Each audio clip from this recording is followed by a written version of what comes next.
So, welcome to this day, December 10th, 2025, which actually is quite a powerful convergence day because it's both International Animal Rights Day, which reminds us to see and honor our non human kin and to recognize them, not as objects or resources to consume or accessories or even just kind of background scenery, right? But as living, feeling, highly relational beings with their own needs, their own rights, with their own embodied wisdom, and with their own place in the great life web.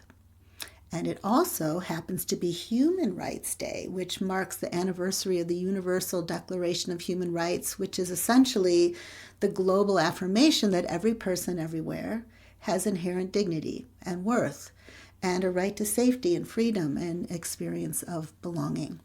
So today, in honor of both of these occasions, which essentially are the same occasions, since we humans are indeed animals, something that we can easily forget in our arrogant moments, I felt called to pull two cards.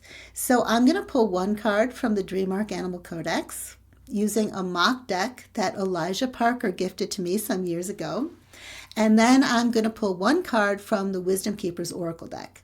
Okay, so let's see who wants to come through for all of us today. And I'd like to start with the Dreamark.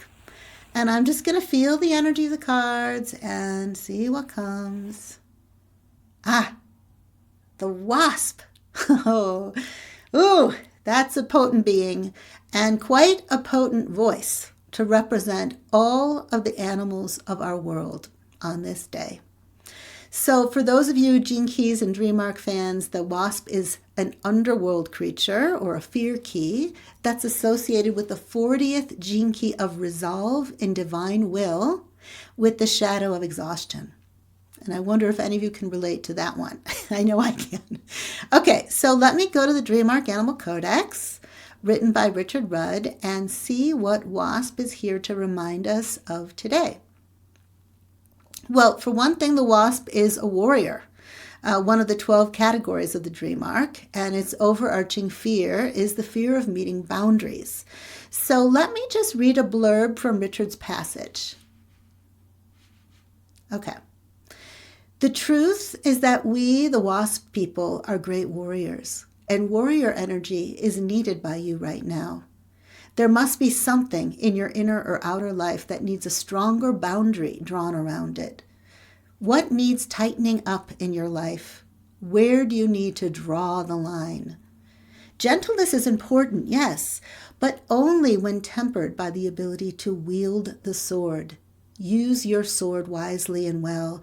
Cut away debris or old energies in your psyche. Use it to bring balance to your softness and always with compassion. Oh, okay, so let's just take that in. First on behalf of the non-human animals, it's such a relevant message for Animal Rights Day, right? Because boundaries and the protection they offer are essential to all beings. And in many ways, animals all over the world, big ones and tiny ones, are asking us to set stronger boundaries on their behalf. Boundaries around their habitats, boundaries around exploitation, boundaries around cruel factory farming and scientific experimentation, boundaries around routine over medicalization, boundaries around our entitlement to their bodies, their labor, the land in which they live. So the Wasp is coming to us today to invite us to use our warrior energy on behalf of the vulnerable, to use our swords of love and advocacy in service to life.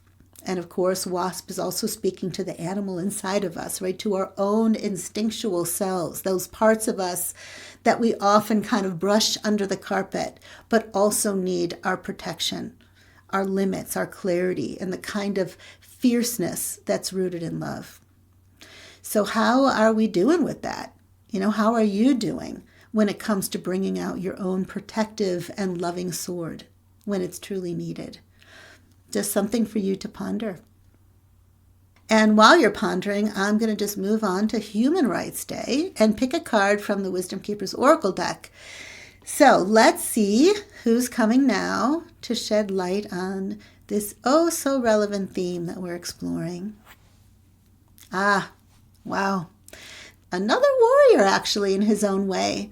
Someone whose path of awakening really was shaped by a huge dose of fear and loss and courage and trauma and risk-taking and ultimately creativity. And I think in this case, I'm going to just read his whole story to you because it's a powerful one.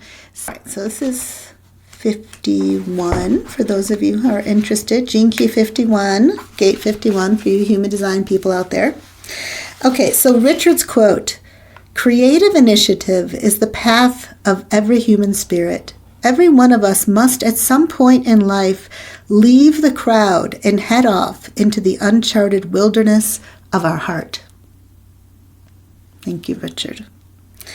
Okay, so the gift is the initiative, the shadow, agitation, the most divine expression, awakening. Okay, so here is the story of this wisdom keeper. When I was just a toddler, several monks appeared at our door. After vigorous testing, I was recognized as the incarnation of a spiritual master. My parents were not religious people. They were shocked, but too subservient and cowardly to fight for me. I'll never forget crying as I was taken away from my mother. For 1 year, I was bathed in love and attention by my appointed teacher. I loved him so much. He always showed me pictures of my parents, reminded me of our connection. But one day, our monastery was brutally attacked by hostile soldiers who hated our people. My beloved teacher was killed. Before I knew what had happened, I was swept into the arms of another monk. We escaped through the mountains and arrived in another monastery. Though well cared for, I was terribly jumpy and nervous. I had trouble focusing on my studies. It was hard to trust anyone. My mind and heart understood I was safe, but my body did not. It was always on guard and desperate to release its agitation. Violence wasn't an option, so my mind took over. I became obsessed with moving up the ranks in the monastery and constantly reminded myself that I was special because I was chosen so early. I was determined to be the first of my peers to awaken. To my peers, I seemed fearless, disciplined, and precocious, but deep down I was traumatized. Thankfully, my new teacher saw the terror in me and understood the shock that I had been through.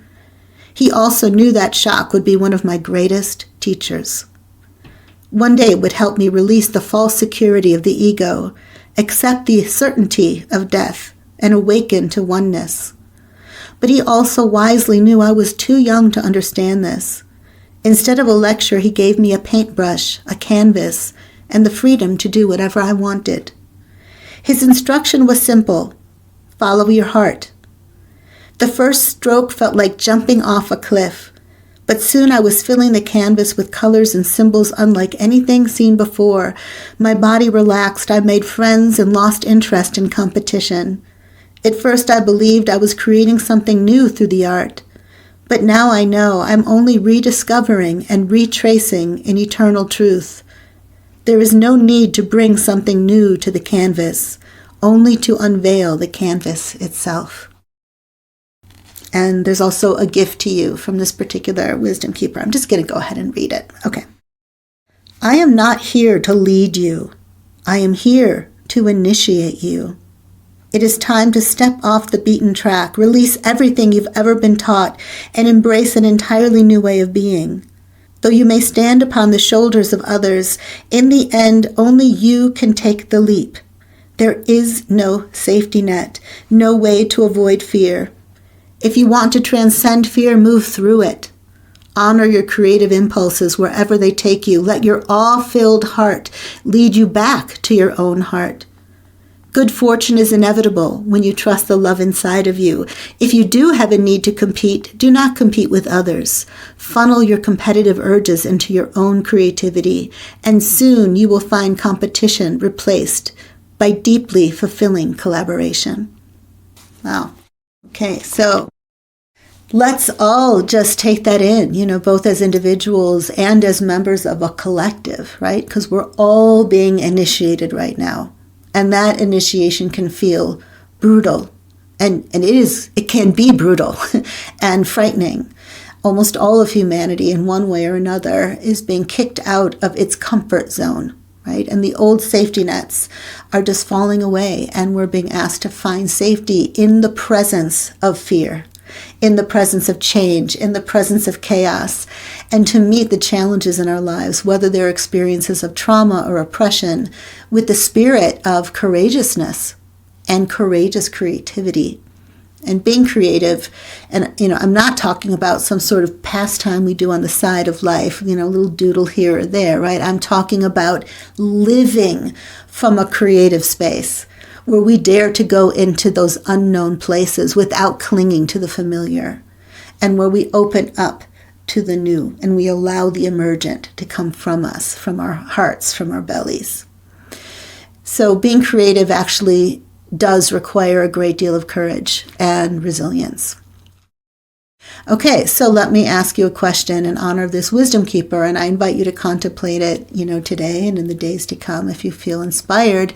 And that is, think of a time that you faced a fear and experienced a breakthrough. And what was it that you were afraid of? Or who was it? And what or who gave you the courage that you needed to meet the fear and move through it? Okay, so as we come to an end, let's bring the two together, the WASP and the Wisdom Keeper of Initiative, and ask ourselves, what leap are you being called to take at this time of your life? Is there an animal kin or a human group or a community that is calling out for your attention, your love, your advocacy? Is there a boundary that you need to draw or respect? Is there a fear that you're ready to meet with both courage and love? And in a way, you could say that the WASP is asking all of us to protect what matters. And the Wisdom Keeper of Initiation is really inviting us to transform what hurts, through courage and creativity and resilience. And both are inviting us to become guardians of life, guardians of dignity, guardians of freedom, sovereignty. Just like together, both Human Rights and Animal Rights Day are inviting us to embrace and express the same deep truth, that all of life, all my relations are worthy of love and respect and freedom. So there you go. Take a moment with that today, December 10th, and I'm hoping it's kind of relevant no matter what day you happen to be finding this video, and just see where it lands.